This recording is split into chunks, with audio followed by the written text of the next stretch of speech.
The following is a presentation regarding handwriting, printing, and legibility.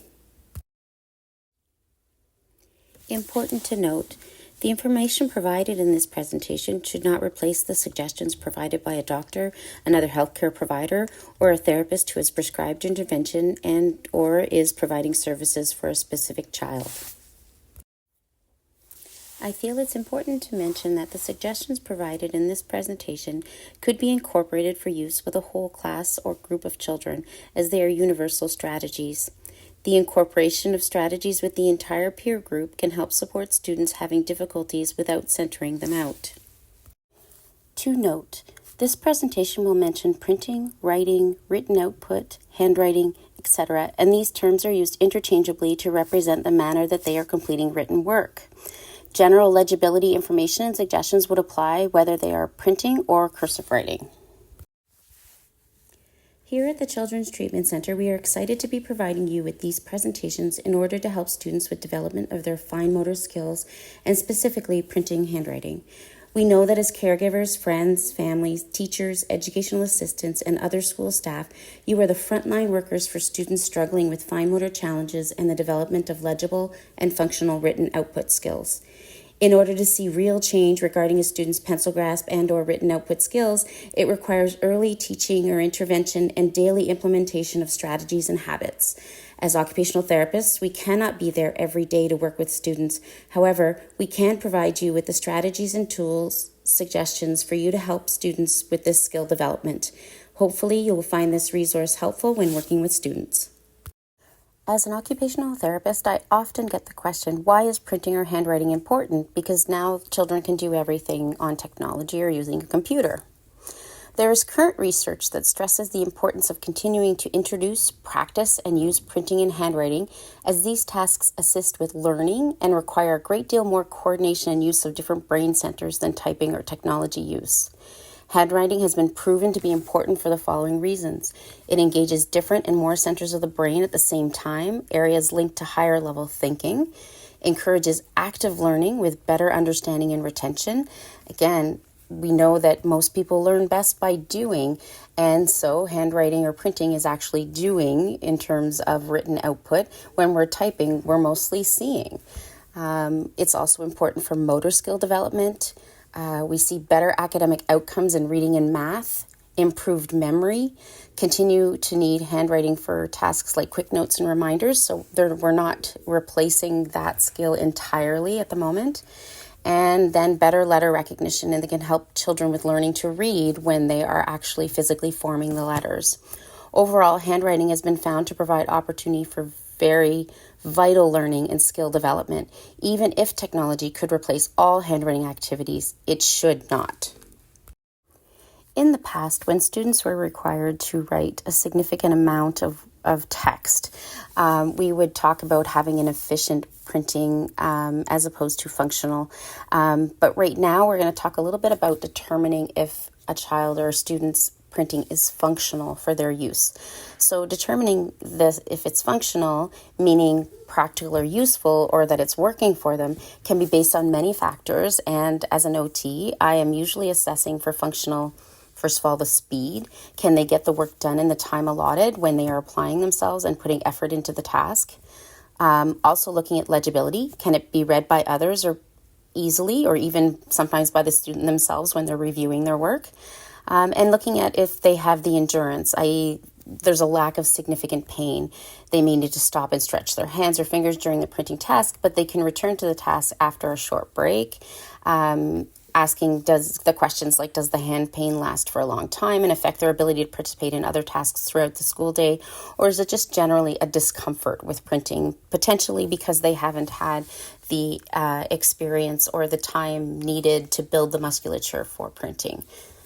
We would also need to determine if the issue is related to fine motor or motor coordination issues, a lack of experience, or for academic reasons.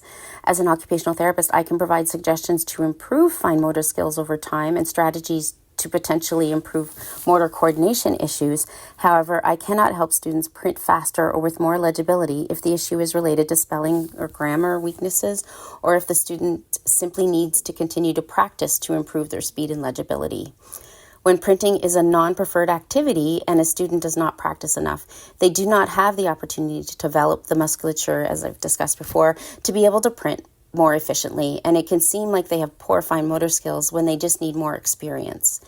Sometimes a child can be established in how they form their letters, and it would be difficult to change this. Therefore, the focus should be on legibility. So as opposed to looking at what's the most efficient printing, we know that top-down is the most efficient way to print. But after a certain amount of time, when they're really established in those habits that they have, and if they are beginning from the bottom up, I generally won't try to correct those things. I will focus more on legibility. What letters could be confused with others? Can they be easily read without errors because of the legibility issues?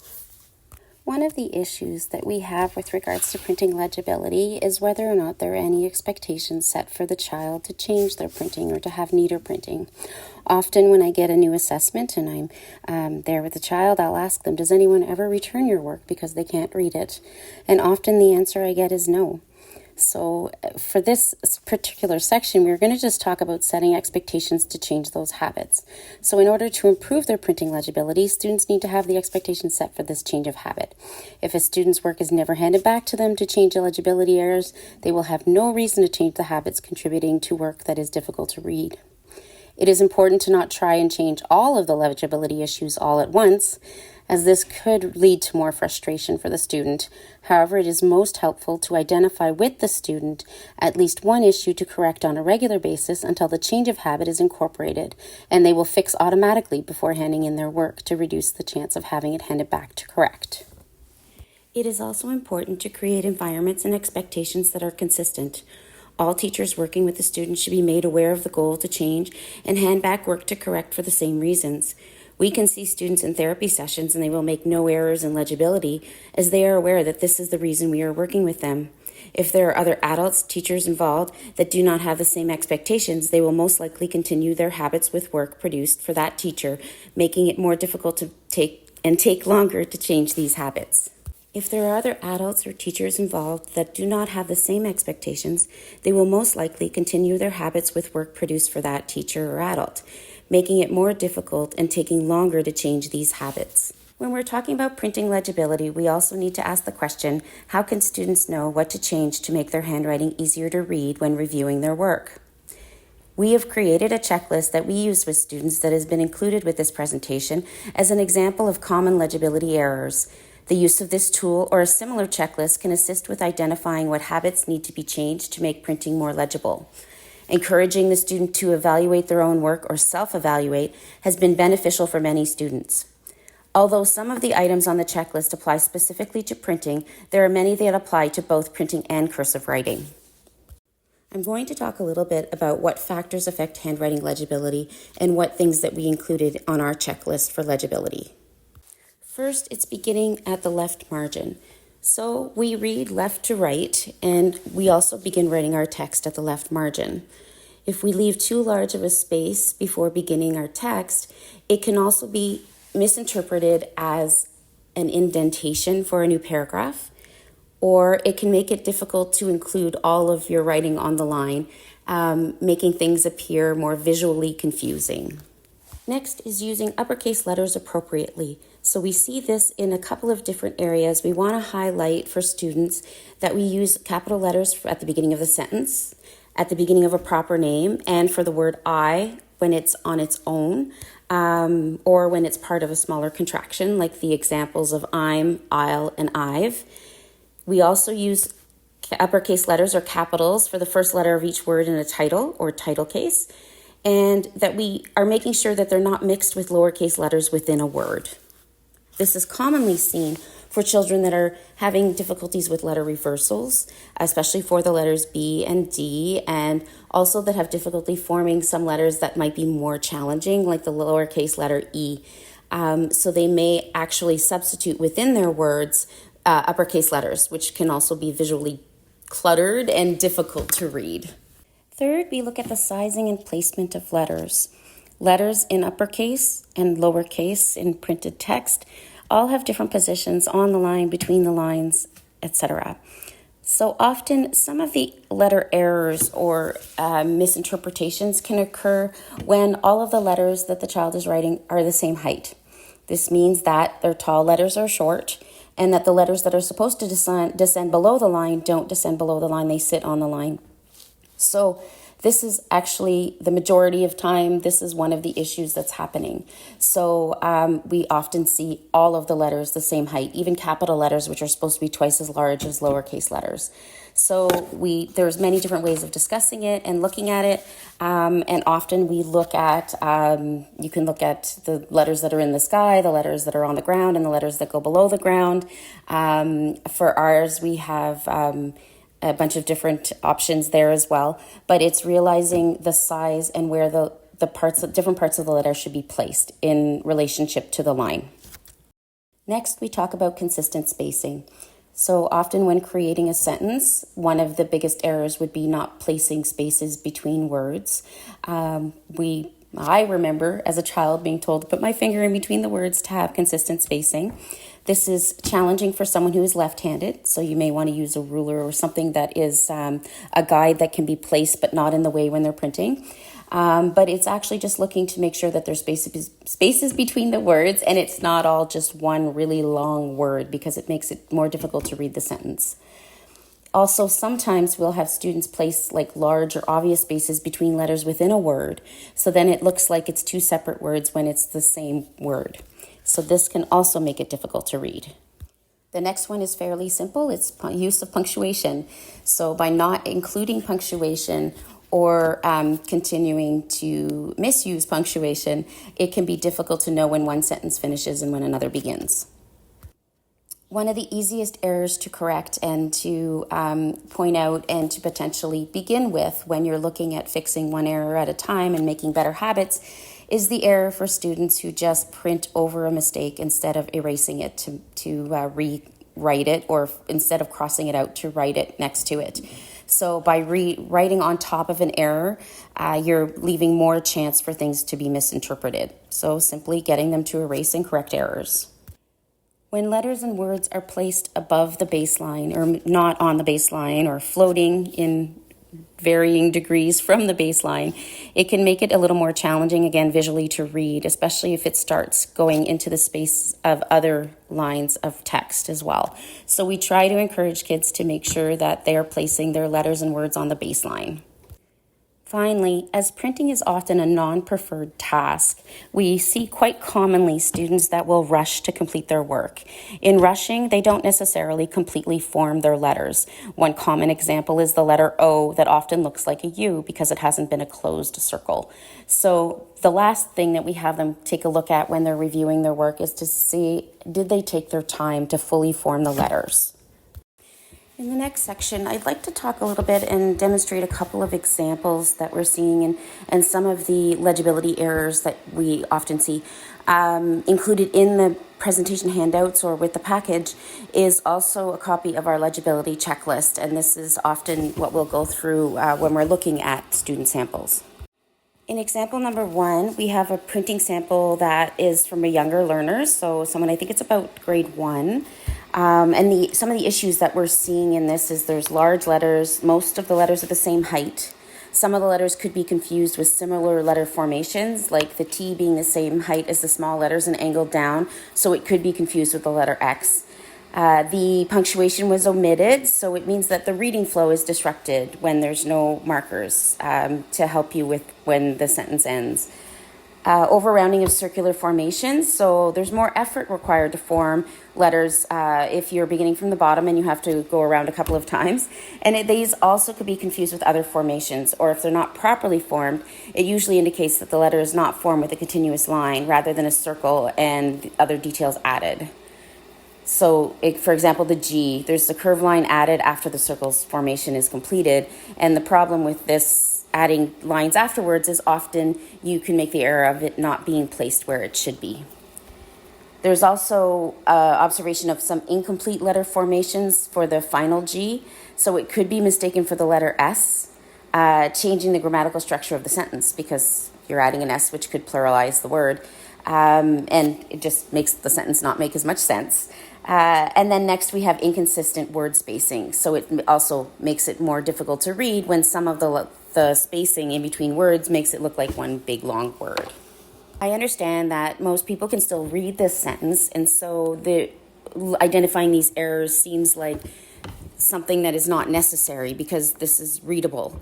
But the problem would be that this early learner, once they continue on, if we don't try and correct these kinds of errors now, when they get to be printing of a larger volume, we might see more and more potential for there being confusion or taking more effort to read it, or even sometimes the students not being able to read their own printing.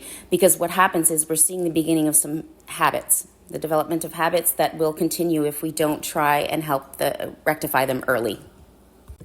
This next sample is also from a young learner, and it is a little bit more obvious that it's harder to read. So we'll look at the example number 2, and some of the issues observed in this sample are that they're printing over their errors rather than erasing. They can be confused with other letters, and it can be very unclear.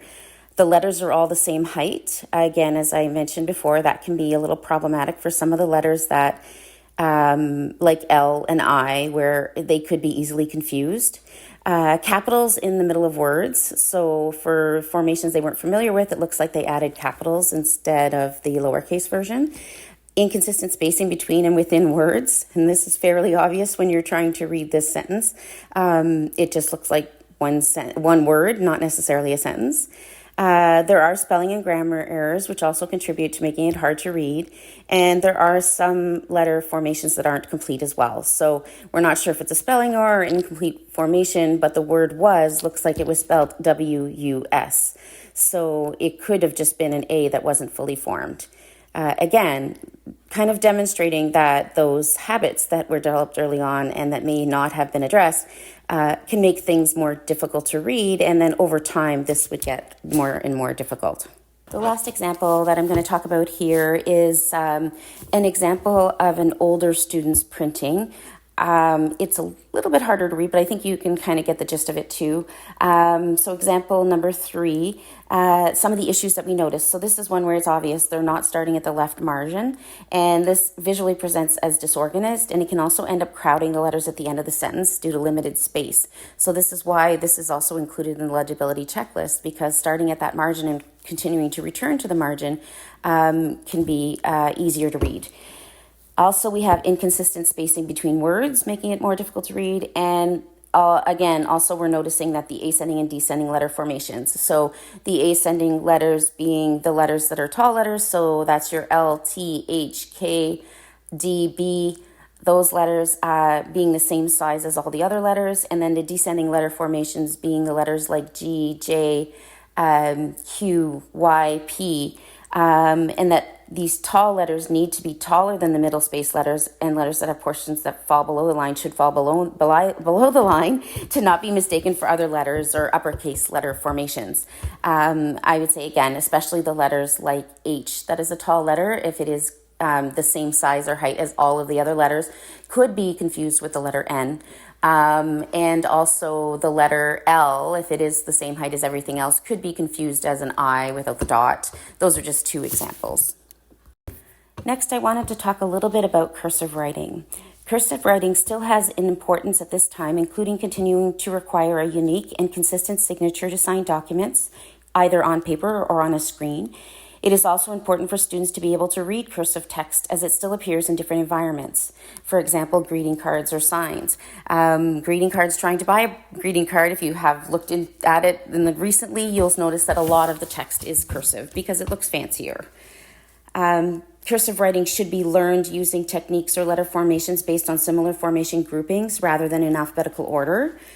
You should encourage the child or student to complete cursive warm-up activities such as distal finger control activities, which is a fancy way of saying restricting kind of wrist movement while they draw small circles or figure eights on paper, so that they're encouraging them to require the smooth movements of the smaller muscles of the fingers instead of using their whole hand to cursive write. What makes cursive writing more efficient and more fluid is the fact that we can move just our finger muscles, our smaller muscles, meaning that it takes less effort over time.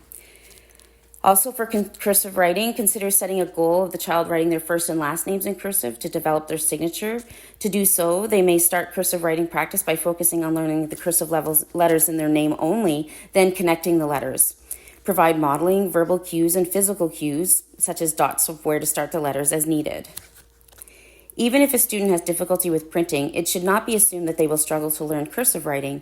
Sometimes the fluidity and connectedness of cursive letter formations is easier for students with motor control or letter reversal issues.